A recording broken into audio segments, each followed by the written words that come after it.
Et ceux, mes chers collègues, qui sont favorables à l'adoption de cette délibération numéro 5. Je vous remercie. Y a-t-il des abstentions? Alors, 1, 2, 3, 4, 5, 6. J'en vois 6. Il y a quelqu'un qui est debout. 6. Relevez la main, s'il vous plaît, c'est important. 3. Non, j'en vois 6. 6 voix. Je vous remercie. Quels sont ceux qui sont contre? 7, 8 voix. 8 voix contre.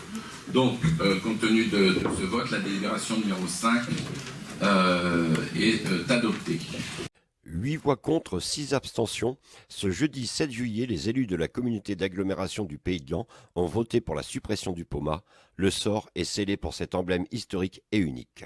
Tout au long de ce conseil communautaire, 90 manifestants s'étaient rassemblés devant le siège de la communauté d'agglomération, dont Michel Bévière, président de Agir pour le POMA, Dominique Lestra, la CGT et les salariés du POMA. Durant toute la séance de délibération, les opposants se sont regroupés sous les fenêtres de la salle du Conseil en entonnant l'international, le chant des partisans ou scandé « Lefebvre démission ». Ce dernier a même demandé, malgré la chaleur, de fermer les fenêtres. Ça ne met pas compte tenu de la chaleur de devoir fermer les fenêtres. Je souhaite qu'on puisse, en toute sérénité, délibérer ce soir. Donc, je vous propose de fermer les fenêtres du fond si c'est possible, parce qu'on devrait quand même pouvoir s'entendre dans cette assemblée. Après une lecture par Maxime Keller du projet de délibération numéro 5, nombreuses ont été les prises de parole pour défendre le POMA ou pour l'arrêter. Mes chers collègues, je crois que depuis 2002 que je siège dans cette assemblée, je n'ai jamais vu et je n'ai jamais eu une délibération qui a été présentée par vous-même ou par un de vos vice-présidents qui a été rejetée ou qui a été retoquée. Toutes les délibérations, à ma connaissance, ont été votées. Je ne vois pas pourquoi celle-là, ça va être l'exception de la règle. Et si c'est le cas, je serai vraiment l'élu le plus heureux ce soir. Monsieur le Président, c'est le maire de la ville de Laon. Monsieur le Président, vous avez, pourquoi je le dis? Parce que vous le savez très bien, vous avez un exécutif bien maîtrisé, une entente loyale avec lui.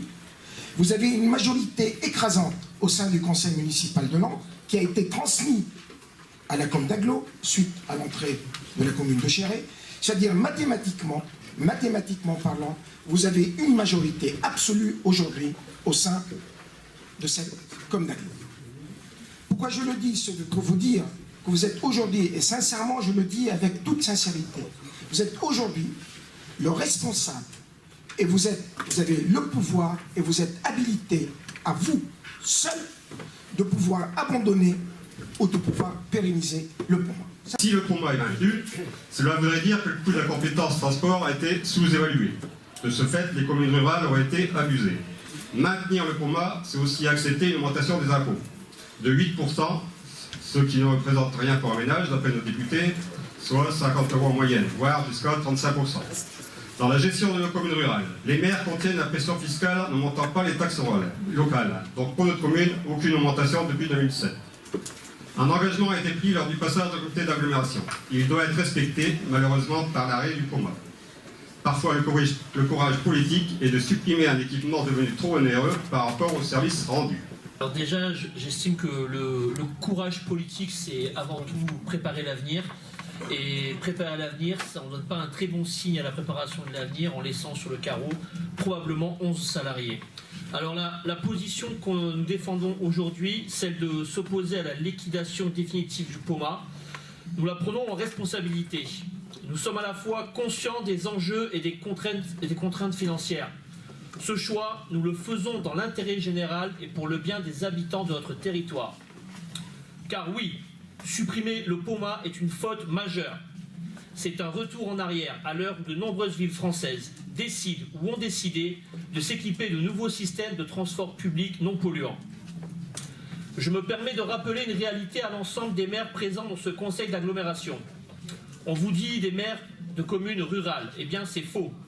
Pour la plus grande partie d'entre vous, vous êtes des maires de communes périurbaines. Cela signifie que sans un vrai centre urbain dynamique, vos communes vont péricliter. Nos sorts sont liés Il n'y a plus de différence entre la ville de Laon et les 37 autres communes de la communauté d'agglomération.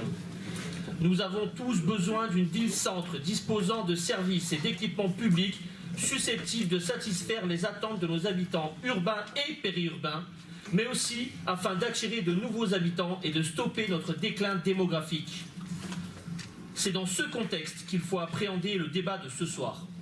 Un point crucial dont on ne peut faire semblant d'avoir découvert l'existence voilà juste quelques mois, car les arguments budgétaires qui sont avancés sont basés sur des éléments connus de longue date.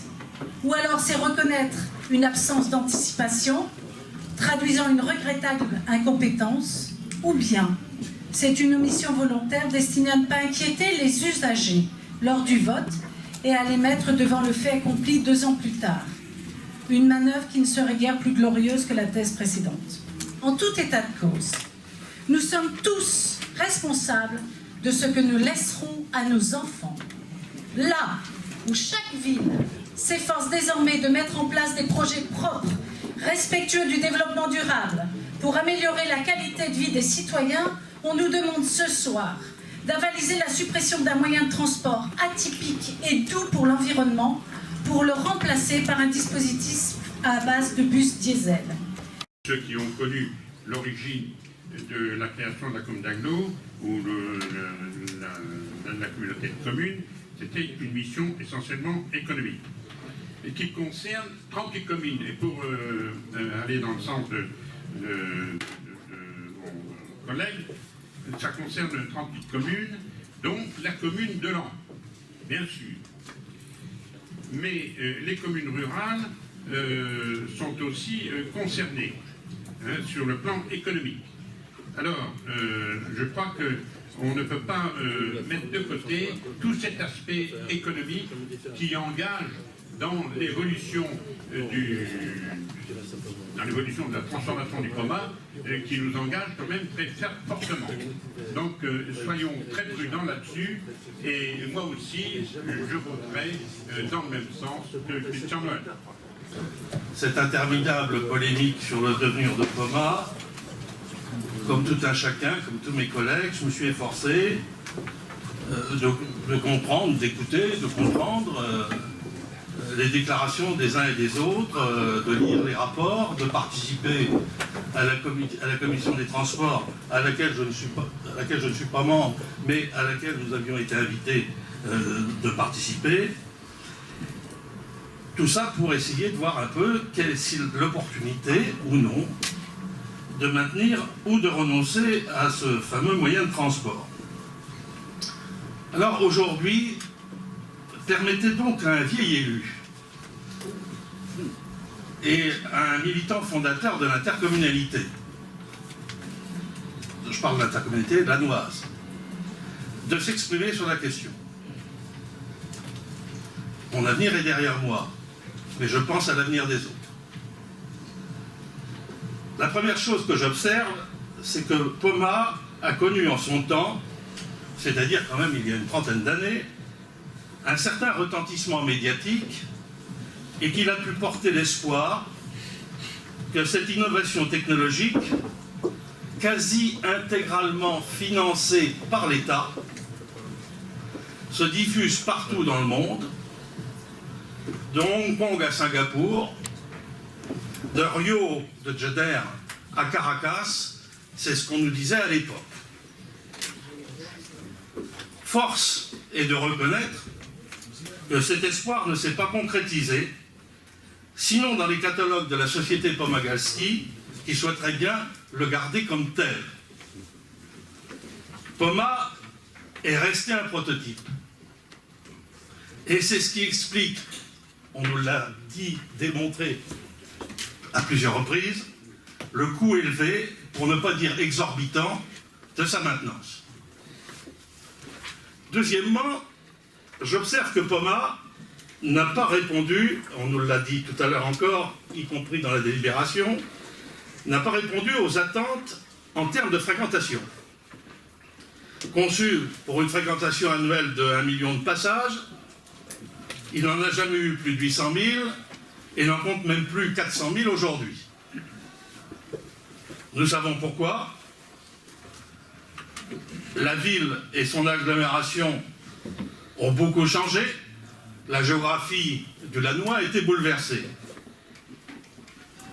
Mais déjà à l'époque, il m'appartient de rappeler que le choix du tracé de Poma était déjà urbanistiquement archaïque et discuté, et le débat a eu lieu. Personne ne s'en souvient, mais moi qui étais géographe à l'époque, je m'en souviens. Pour les plus anciens, certainement aussi.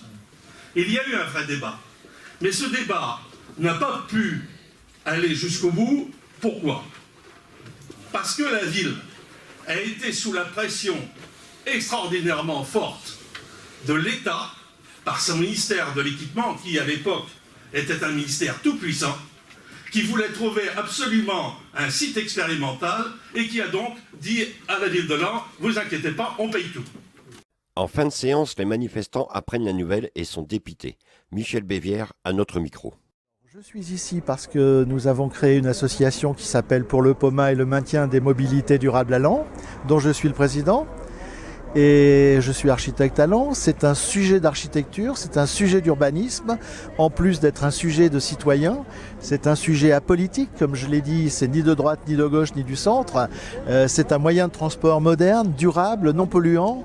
Et je suis ahuri, tout simplement ahuri, incrédule, devant une décision aussi aberrante de cette suppression. Je ne comprends pas que des élus puissent aujourd'hui, au XXIe siècle, alors que tout le monde parle de préoccupations environnementales, de pollution, que la ville de Paris se préoccupe des bus, du diesel, la ville de Laon, les yeux fermés, l'agglo, les yeux fermés, les communes qui soutiennent le maire de Laon et le supplétif du maire, à savoir Monsieur Keller, tout simplement disent nous on va mettre des bus polluants, on va mettre du diesel aura du bitume et on va polluer la ville de Laon. On sait que ça marche pas, on sait que c'est un truc de désordre, on sait que ça va être une gêne à la circulation, mais non, on y va les yeux fermés. Moi, c'est quelque chose qui me rend complètement ahuri, incrédule.